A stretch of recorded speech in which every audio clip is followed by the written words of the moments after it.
You're the only one who knows what it feels like to be all alone, misunderstood.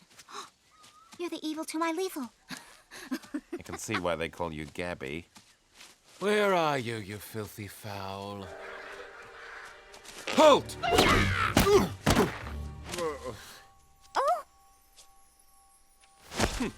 I've been going about this all wrong. I need to search from higher ground. Higher! Higher! Even higher. Little bit higher. Lower, lower now. Yes. Perfect. Ugh. It's an infestation. Keep celebrating. I'll be pooping on your party promptly. Hi, it's me again, Johannes Wolters, and we are here at the Blue Sky Studios, and we are going to speak with the rigging department, and I'm especially found that the next girl I'm speaking to is from Germany, Sabine Heller. Enjoy the interview. What are you doing here? I'm a technical director. Basically, I'm in the rigging department, and I'm putting the anatomy in the characters.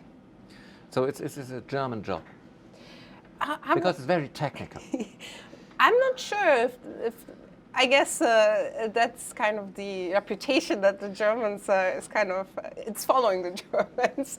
But I think the job is not only technical, it's also very artistic, because you are not only creating tools and little scripts, which you are doing, but on the other hand, you also have to sculpt and have a very creative and artistic eye to to yourself. So then there's some animator is coming and they show off with your work. Well, I would rather call it a collaboration, because our work is a little bit hidden, that's very true, but I mean, without the animator, we couldn't really show off our work either, so in a way... It's a give and take. It's a give and take, exactly. Okay, can you show us with blue, because I see blue on your monitor. Yes, yeah. What was the director asking you? What has he be able to do? What? The main difficulty with blue, I worked on blue and jewel, okay. So that's why I have him right now here as an example. If we look at all the controls that we put in, the main difficulty was creating a wing fold, which basically means rigging this wing so that you just have to kind of use a couple of controls and then basically having all those feathers follow it, but then also just checking, this is one of our early tests where we are trying to fold it up but also having it spread out so that later on we can create a nice flight cycle, so that really all holds up, and for the animator doesn't have to really animate every little single feather, but that it already has a lot of that functionality built in the rig. You are taking secretly over. Yeah, a little bit, yeah. It's also, if you check this out, but those wings have to be, be able to do. It's definitely not what birds could normally do, nope. Even though they have a lot of mobility in their wings. But this, like dancing, for example, it requires so much opening and closing of the wing and having this all nicely arranged. This is something that was maybe the most difficult about the birds.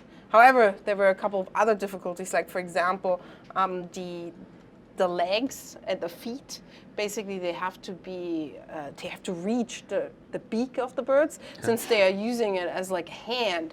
So this was one of the really hard things where you have to go in and make it that you can actually go and lift it all the way up and really have it almost in a place where you would normally have an arm, yeah. And that's something that is extremely hard to do. And but it's a characteristic of a bird, so it was one of the big requirements to actually be able to do that. Well, that means you emphasize on the, how do you call that, readability? That you can read the bird, what he's thinking, what he's doing. It's more than staying correct to the nature.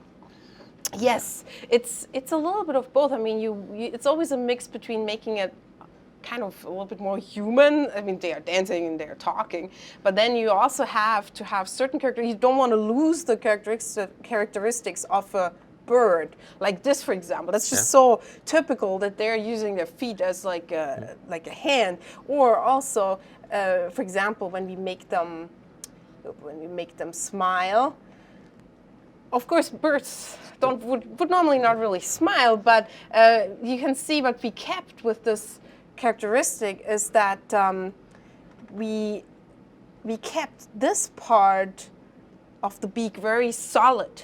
So if you move this, you can see it's actually not moving much. And that is something, because we kind of need to have this a little bit more solid, because that's it's a beak, and a real bird is just not moving.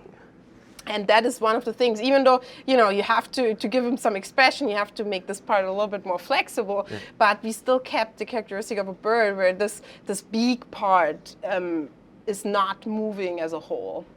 So the most parts where you can translate emotions are, I think here, the eyebrows and the yes. The muscles around the mouth. Yes, yeah, it's interesting that you're mentioning the eyebrows, because they were actually quite difficult on the bird. So this is this. You can make this very nice.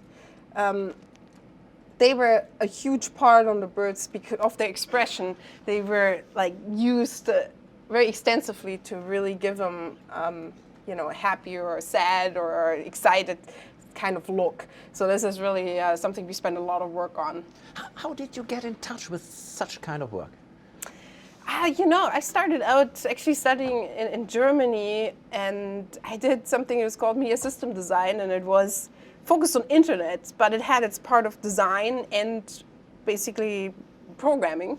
And at some point, I realized, well, I love 3D animation and I like programming and I like design. Isn't that made for going to 3D animation? That's when I kind of started out working on my own time on it while I was still studying. But my professors were very supportive, and they basically said, if you want to do your diploma, you can do that in 3D animation. So that was really great. And later on, I decided to do my master's degree in computer animation. So I had a little bit more in-depth focus on it. How long did it take to find your niche? I didn't find it even before I started my first job, because when I finished my master's degree, I actually thought I would become I would go into simulation. I wanted to do like water simulation. All of it, I did a lot of that stuff, but then my first job required a lot of rigging, and I really started loving it. I had one of my former colleagues, he was so good in rigging, and he really explained it to me in such a way that first time I really understood it so well, and it became somehow my most favorite part of it, and that's how I specialized in it. What would you give? I almost thought so. What would you give as an advice to the young students now trying to get into this kind of business? What should they learn? What should they concentrate on? Because it's everything changing, of course, and yes, it's interesting. I mean, a lot of people didn't go to school that are now actually working in this industry. However, I think when a lot of people started out, there was just not so much there. So in my opinion, I think if you have the chance and you have, Germany has a lot of really good schools to go to. So I would recommend doing that, because I think a good foundation really helps you. But otherwise, just do it. Every time you have time at home, after school, on the weekend. I think everyone has, even if people didn't do a degree in 3D animation, they always, every single one worked on 3D animation during their weekends, at night, during the nights. Everybody worked so feverishly on it, and I think that makes you better just to practice, and that will help you to make a really good demo reel to apply at companies. Thank you very much. Thank you.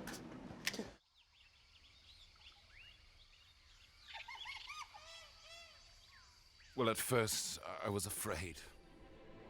I was petrified. I kept thinking that I could never live. I could barely fly. And I spent, so many nights thinking how he did me wrong, and I grew strong. And I learned how to get along. I'm a survivor. I got the eye of a tiger. Been training to gain and eat to my fiber. You been staying alive, well, I'll be staying alive.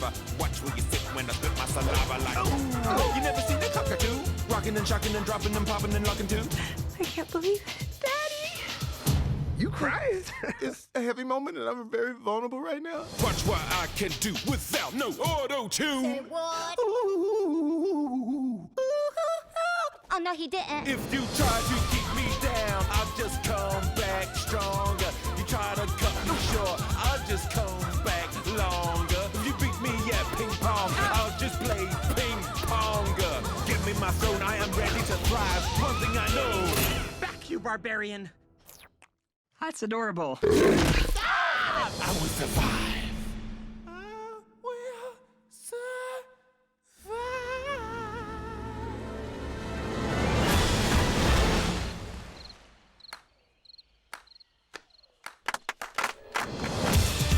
RIO 2. We attack at the midnight hour because it's more evil.